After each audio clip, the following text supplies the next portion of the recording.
Bonjour les amis lions, bienvenue sur votre tirage, c'est pour le mois d'octobre 2023. Je suis un peu en retard ce mois-ci dans mes tirages, je m'en excuse. Pour les personnes qui voudraient une consultation, vous avez mon mail madamepimedium@gmail.com. Vous avez aussi le lien de mon site internet sur mon profil où vous pouvez consulter mes prestations, mes tarifs, etc. Faites attention à me contacter uniquement sur le mail car il y a des personnes qui prennent mes vidéos en faisant des faux profils et se font passer pour moi. Sachez que je ne contacte personne en premier, je vous laisse me contacter si vous avez besoin, je n'envoie pas de messages privés. Voilà, donc on va commencer. Donc là j'ai un nouveau format ce mois-ci, j'essaye quelque chose de nouveau avec les 12 maisons astrologiques pour voir les thèmes de votre vie plus précisément. Donc vous me direz si ça vous plaît ou non, hein, ou s'il y a une amélioration possible. Sachez que pour moi toute critique est bonne à prendre du moment qu'elle est constructive. Donc c'est parti, on va regarder avec le Witchy Cauldron ce qui se passe pour vous ce mois-ci les lions.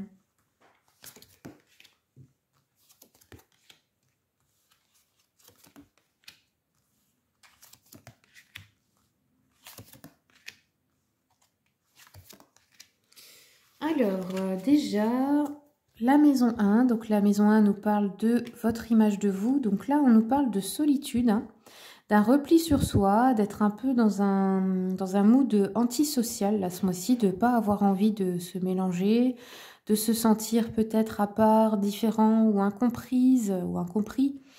Là, il y a un retrait de votre part. Hein. Vous refermez un peu, là, ici, hein. Au niveau des biens matériels, des possessions, de la sécurité financière. Ici, on a de la peur, on a de l'anxiété, on a de la négativité ou l'impression de porter un fardeau, du stress. On voit que avec le 9 d'épée, là, vous êtes sur un point de rupture hein, à cause de l'anxiété, de l'angoisse mentale. Il y a peut-être aussi de la culpabilité, des regrets, des remords, vous voyez. Ou alors vous vous concentrez un peu trop sur le passé. Ensuite, maison 3. Donc ici, on nous dit que votre force intérieure pour les mamans, les papas, vous la tirez de vos enfants en ce moment. Il y a aussi une position de force dans tout ce qui est apprentissage ce mois-ci. Donc pour ceux et celles qui font une formation, qui reprennent des études ou qui font un apprentissage, là, c'est ce qui va réussir ce mois-ci pour vous. Ou les personnes aussi qui travaillent avec des enfants également. On nous dit que là, vous allez surmonter un doute et vous concentrer plus sur vos enfants ou sur cet apprentissage.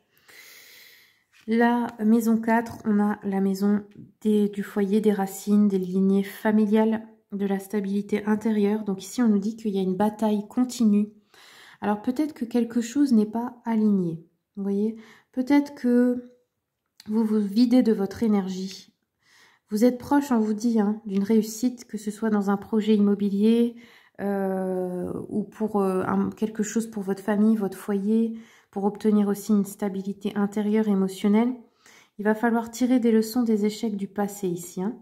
On vous dit que là, vous êtes proche du but, il faut rassembler vos forces pour une dernière fois, juste avant de réussir en fait. Hein. Ensuite... Maison 5, ici, nous avons les enfants, les amours, les réalisations. Ici, on nous parle d'indécision pour certaines personnes au niveau relationnel, au niveau du couple pour les célibataires. Ou peut-être vous hésitez entre deux personnes, etc. Ou peut-être vous hésitez dans des projets ou à vous engager. Pour d'autres, ça peut être à propos des enfants. On a une indécision par rapport aux décisions avec eux. On peut avoir aussi... Une sensation de frustration parce qu'on n'arrive pas à se réaliser ou à réaliser ses objectifs ou à trouver sa voie, ce qui vous anime dans la vie. Le travail, la vocation, la santé, la maison 6, maison des vierges. Ici, on nous dit que vous êtes beaucoup dans le mental. On nous dit que vous avez de la clairvoyance, mais là, ce mois-ci, vous ne faites pas dans les sentiments. Hein. Là... J'ai envie, vous n'êtes pas sentimental, vous êtes, comment dire, factuel. Peut-être aussi que vous devez vous défendre au travail ou par rapport à des personnes aussi à qui vous rendez service, qui vous en demandent trop ou qui profitent de vous. On nous dit que là, il pourrait y avoir beaucoup de personnes qui subissent des pertes ou une épreuve. Mais voilà, vous êtes une personne intelligente, vous avez un bon sens analytique Là, la reine d'épée, c'est le fait de mettre une limite. Donc, que ce soit au travail ou par rapport à des personnes qui vous en demandent trop ici. Allez, on continue. Hop.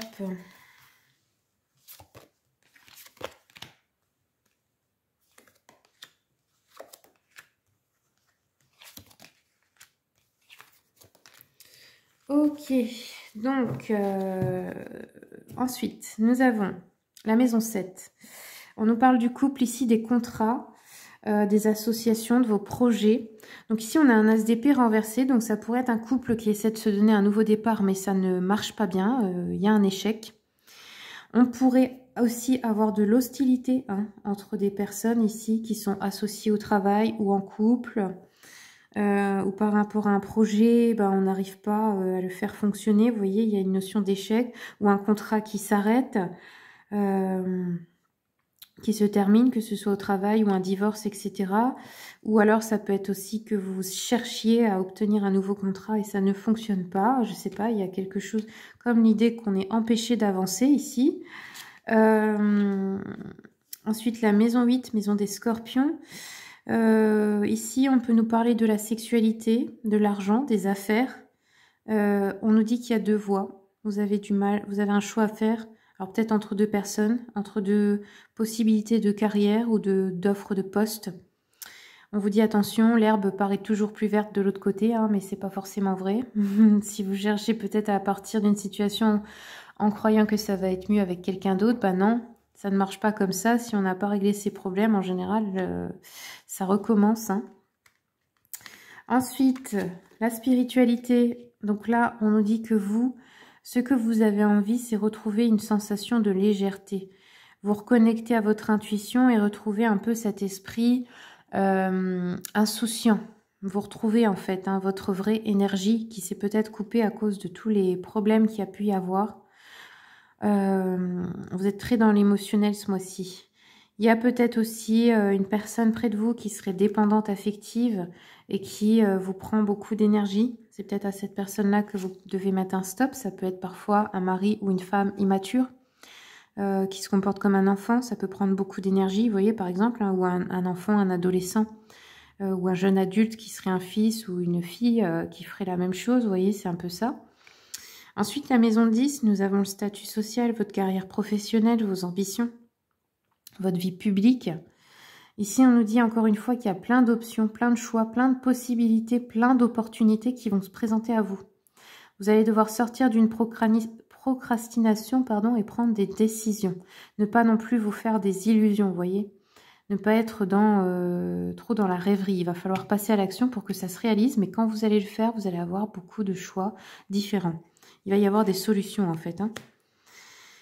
Ensuite, on a au niveau des amis, du réseau social, ici on voit qu'on a des amis qui vous entourent, peut-être aussi au travail, des personnes avec qui vous travaillez en équipe, qui vous soutiennent, qui vous sont dévoués, avec qui vous vous sentez bien. Pour les autres, ça peut être de rencontrer un nouveau groupe de personnes ou d'amis dans une association, etc. Dans un cours de sport, ou enfin, vous voyez. Ensuite, la maison 12. Là, c'est le bilan de la santé mentale un peu. On nous parle de justice. Alors, il peut y avoir une blessure d'injustice qui n'est pas réglée, qui vous fait revivre des situations où vous sentez que c'est injuste envers vous, par exemple. Peut-être aussi pour les personnes qui attendent une décision juridique dans un procès, etc. Ici, on vous dit que oui, ça va arriver. Ça peut être des fois aussi des secrets de famille, des choses comme ça qui sont un peu lourdes, que vous allez apprendre ou que vous devez découvrir. On a une leçon de vie aussi, on nous dit cause à effet, là. Donc, en fait, c'est un peu comme récolter la somme de ses choix passés. Qu'ils aient été bons ou mauvais, ça, on ne peut pas le juger, mais en tout cas, il va falloir assumer ce que vous avez choisi dans le passé. Et je pense que là, ça vous pèse pour certaines personnes parce que vous avez la sensation peut-être que vous subissez maintenant quelque chose que vous aviez choisi dans le passé, que vous croyez bien, mais qui n'est pas tant que ça. Voilà les amis lions, merci beaucoup pour votre écoute et à bientôt.